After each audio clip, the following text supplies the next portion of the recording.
Hello and welcome back again to People's Planet podcast. It may have been a while for some of you. This episode today, Marcel, Usman and myself, we're going to share a little chat. We're going to reflect on 2024 as a year from our podcast's point of view, and then we'll look towards 2025. I will start for thanking you for listening and supporting the podcast during 2024 through the episodes that we've released. We started way back in May now. So it's been a journey that we've been on, as well as sort of discovering sustainability in practice and understanding it in business. We've understood some of our guests. We've had a chat about life cycle assessment, about sustainability in practice, and some of our guests' favourite biscuits. So we've covered it all, really. But Marcel, Usman, it's good to see you. It's good to chat again on People's Planet podcast. I'll start with you, Marcel.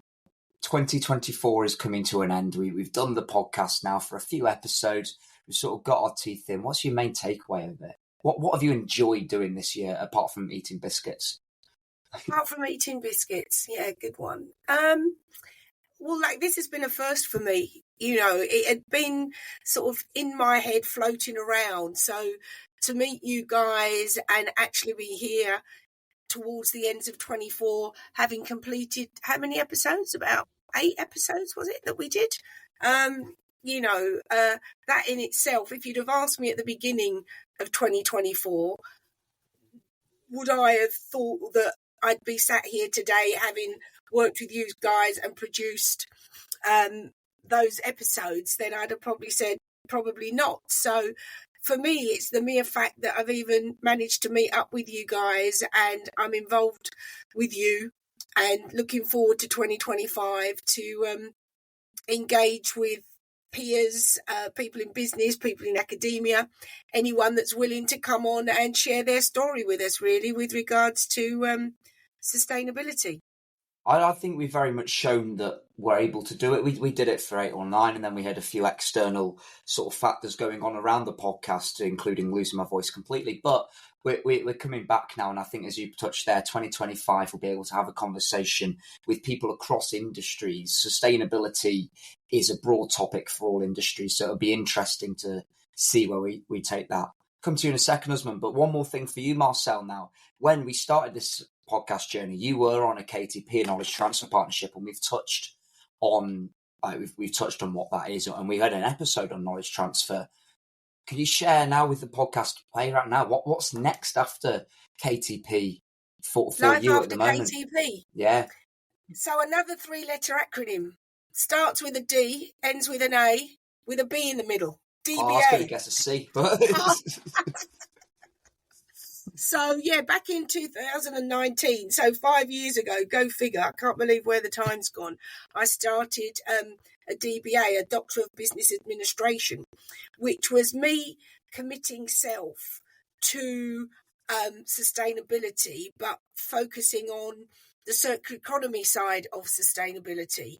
And, you know, again, I said earlier, as we've been speaking now, if you asked me in 2019 where I'd be in 2024, still doing the DBA, but that will get sorted, the journey and how it's actually played out, you know, the fact that I left working as a project engineer in automotive, went and worked at a university for a period of time, which actually led to me then becoming the KTP associate, exactly on a project where a manufacturer wanted to transition from their linear ways of working to those that are more circular, which was in essence what I'm trying to tell, that story, that, you know, through my research and the DBA.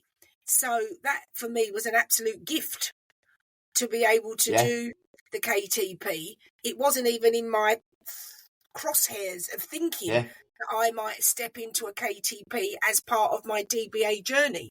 But what's been quite interesting, I've found from others, I don't know if you've heard this, but if you do want a career in academia, often they ask about, have you done a KTP?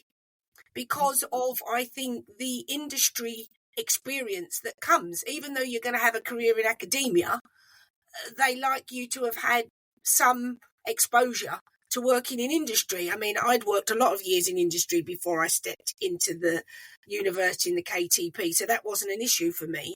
But for other people, sometimes that KTP experience is their first industry Yes. experience. I think you touch on that nicely there, really, and you sort of show the breadth of sustainability and the breadth of backgrounds just between the three of us that we've taken into sustainability, and it shows that it's not just a sort of traditional employment model or a traditional topic at all. Everybody has a right to discuss it, to work on it, and everyone has got a valid opinion on how we can sort of consult and work together towards a sustainable future. Let's fire away Usman now. I think for the listeners, Usman very much has been the man behind the scenes of this podcast, as well as in front of the scenes as well. He's been doing it all, really. He's a man of many hats. He's the producer. He is. I've never seen him wear a hat, but he's a man of many hats. He very much he does it all. He's produced these episodes. He keeps his foot on our neck in terms of actually recording and organising us all behind the scenes. But Usman, as well, for you, I believe this KTP was almost your first indication of what sustainability is. You have experience on a PhD in composites. Do you want to chat just a little bit about sort of what you thought about this podcast, what you think about sustainability, and now your KTP's come to an end, so your reflections on how it's worked? Well, first of all, thank you very much. That's a very kind introduction. And it's, I think I always think of us as a team. And I also include audience in that, because sustainability, when we talk about sustainability, everyone is a stakeholder. So whether yourself and I and Marcel sitting here talking about it, or, people listening, because everyone needs to, there's a need for everyone to put in the effort, be it sustainability or be it the very first, from very first principles of, austerity, bringing austerity into everything. And so, yeah, thank you very much. This journey, the podcast journey, and when we started, I didn't think that this would go this far. I think I'm massively proud of what we have achieved together. Talking about sustainability and meeting you guys, first of all. And as you know, that we have gone through so many guests. I never thought that we would be in position to invite such fabulous people, because everyone is busy and it's very difficult to get hold of people and all that. I think our podcast has done really well, and I also want to take this opportunity to thank all of our listeners, our audience, who have listened to our episodes and who have contacted us and gave us feedback, formally, informally. So yeah, it's been an absolute pleasure, and I really want to continue this with full force in the next year. You touched on a really interesting point there, Usman, when you just mentioned stakeholders. I think that's what sustainable business model, and we talk a lot of it from an industrial and a business perspective, really, because that seems to be academia is very much the ideas generation, and then they show how it can be done, and then it's the responsibility of business and industry to actually implement it and do it on that wide scale. But you mentioned stakeholders, and I think it's a really interesting thing. A sustainable business model, and we've discovered some of this today, really does consider the impact of business and operations on all stakeholders across the board. And it doesn't always have to be a positive impact, but you are considering and you're documenting and you are understanding how you do impact people. And it's been quite a nice journey and story for us to tell, that actually everyone's got a valid point within sustainability and everyone can be impacted. And it doesn't just, and we don't just talk from a planetary point of view. We may have touched on the sustainable development goals over the course of the podcast so far, and if not, we will undoubtedly do it in the future. But these were 17 goals established by the United Nations in 2015 to sort of drive people out of poverty and drive towards a sustainable future. And most of those goals, whilst they do consider combating climate change, life on planet and in the water, Yeah. or life on Earth and in the water, a lot of those metrics are around sort of hunger, zero hunger, access to healthcare, access to education. And it does show that our stakeholders, when we do consider stakeholders, we become a more fair planet. Bit traditional business model very much the primacy of traditional business model was stakeholder value. Whereas, and by a proxy, people were lifted out of poverty in a lot of the regions surrounding those factories. Now, when we consider sustainability in the heart of what we do, we're able to actually lift people out of poverty on purpose, and when we intend to do it, and we can deliver positive impacts for all, really. I think for Usman, a question now, really, so far, reflecting on what we've done this year in 2024, what was your favourite podcast to listen back to engage with? We've done a lot sort of considering, does sustainability make money, considering life cycle assessment, talking about those soft skills that you need as a sustainability leader. We also talked about knowledge transfer in a few aspects as well. So what's been your favourite episode to listen to? That is a very difficult question, because every episode is a very special episode, not only because our guests have gifted us time, but they have also gifted us the knowledge they have and they have gathered in the industry. So it's very difficult for me to pick one, but I have a couple. Really, if I think back and try to reflect on the episodes we have recorded, the one with Rich Tricker, where we were discussing about people and how important it is to upskill the people in order to deliver the goals that are associated with sustainability. I think that was that is a very important discussion that needs to be held within businesses and outside businesses, because sustainability, the primary drivers of sustainability are us, people working in industry and academia, and we have to learn to adapt and learn to understand the basic principles and then try to implement them. This translation work that comes from what textbooks says and how it can be implemented is incredibly important. And that is why we also talk about the knowledge transfer. We do say knowledge transfer, but I think one of the big elements for knowledge transfer is knowledge implementation, because that's the main intention behind. If I know something and I'm telling you to transferring the knowledge to you, my intention behind that is obviously for you to take it forward and apply it. And as much as I get into progress into my career and, have different experiences, meet different people, I think there's a real need to, to grow in that dimension as well. It's very important for us. I think Rich touched on that episode very, very well, talking about the practical skills that you need as a change leader, really, when you consider sustainability. And again, when you transfer and implement knowledge. Marcel, you're studying the sort of knowledge transfer as much as anything. So was that your favourite episode, or was there another one that you had some really interesting key takeaways from? Let's have a little look back. Stop, slow. For listeners, we are sharing a list of our episodes. It's right in front of us, so we're just trying to go through one by one. I'm biased, what does it mean to transfer knowledge? I mean, that implies unidirectional, but it's actually in its best an exchange, by way of my knowledge to you and then your knowledge back to me. And then the icing on the cake then is the implementation, and then the cherry on top is the impact, which is a word that you just used, but sometimes the impact is intangible. We can all speak from how we have changed as people as a result of going through the experience. How do you put a price on that? So it's not about price, I guess it's about value.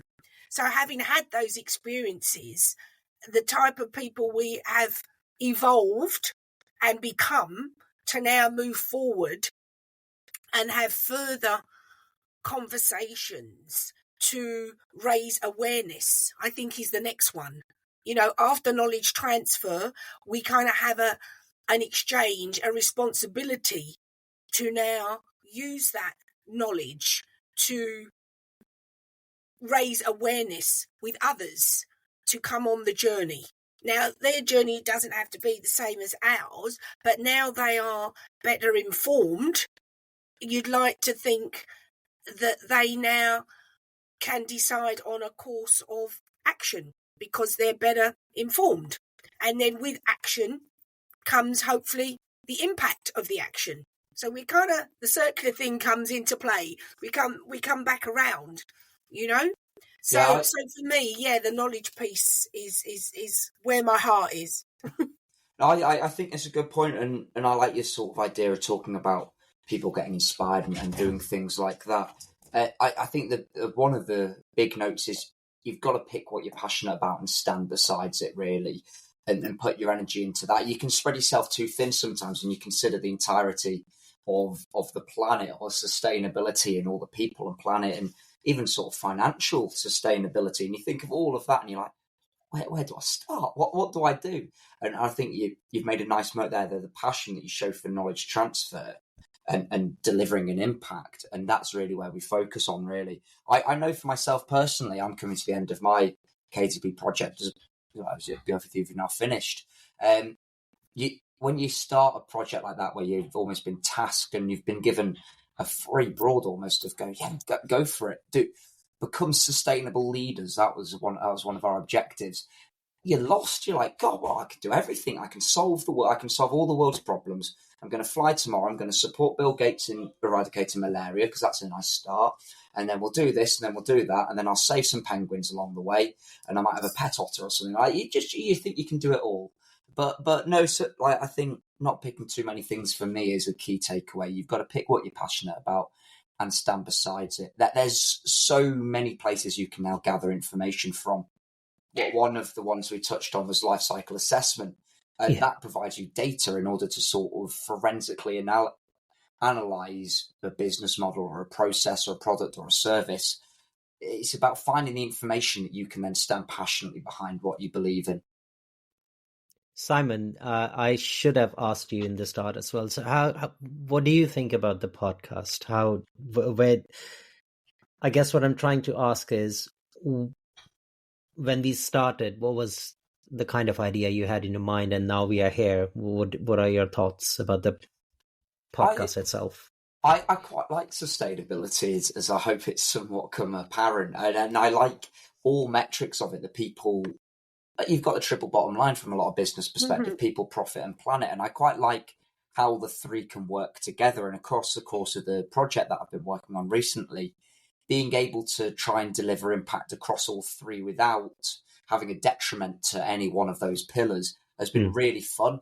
And I think through the podcast, we've been able to explore some of those ideas and really just share to people what sustainability means, because it's such a buzzword at the moment. But buzzwords lose effectiveness, really. But I think we've been able to show that life cycle assessment is, I'm not going to say pretty simple because I've done that for 2 years and on my CV, I hope it looks impressive, but it's quite a nice way that you can present information. And again, through knowledge transfer, there's ways that we can do these. And I think you've both said the word now, empowering. It's just about empowering change. We all have a responsibility to a sustainable future. It's not just politicians and the legislative arms of government and across the world that sort of drive that change. They are responsible for wide scale change, very much so, sort of changing our entire behaviour as countries quickly, hopefully, if they pull their finger out in some cases. So how do you see this podcast going forward then for the next year? Well, we're coming into 2025, aren't we? So I want to continue. Flying. Oh, it's scary. It's scary. I want to continue. I think there's a lot that we can continue to do. And as Marcel touched on, we invite all people across sectors, third sector charity organisations, people that are engaging with communities, people on the front line of sustainability, say they're in sort of disaster response or they're seeing the physical, tangible impacts of climate change, and they're engaging with the people to support them refugees and stuff like that. We just want to hear from everyone. We want to hear what the impact of climate change is. That's one of the key drivers, really, to a sustainable world. And we want to hear from people that are at the coal face delivering, well, that's probably the wrong term. They're at the wind turbine face delivering sustainability day in, day out. That's what I think we want to hear from in 2025. And that is what I hope our listeners can come on the journey with. This is the start of talking about sustainability on a big platform across all sectors. And as we said, don't pick too many things. We want to showcase what there is available to empower our listeners to identify the areas that they can work in. So 2025 will be an exciting year to do that. Open to suggestion as well for topics, and I come back to the whole awareness piece. If we can raise awareness through the podcast, shine a spotlight on things I'm going to say are going on in the background. They're not really in the background. They're in the background because people are not aware, hence the background. Yeah. So we want to bring them to the foreground by raising awareness, and in raising awareness, come back to the, okay, now I've got a decision to make to just status quo, do nothing, or now that I'm aware, am I willing to take action, whatever that may look like? Yeah, and action doesn't have to be a big thing. It's not at all. One small step for man, one giant leap for mankind. It all starts with one simple step out of an aircraft in a Hollywood film studio painted to look like the moon. Cynic in you is coming out. No. Simon, has your biscuit changed? Favorite biscuit? Oh, I've recently found for Christmas they have been doing some like gingerbread chocolate digestives. Oh, like God. The biscuit tastes ginger. Now I've eaten too many packs of them at the moment, and running has become a lot harder. So that I would say is my favourite biscuit at the end of 2024. But again, that might change, and if, as and when it does, I'll make sure that the listeners find out that before anything else. Don't you worry. I remember one of our guests mentioned Jammy Dodgers. I think is that I've never had those biscuits. Believe me, an oldie but a goodie. It's not a posh biscuit. It's a real down to earth, been around forever type of biscuit. A bit like a digestive, but got a bit more going for it because it's got jam in it.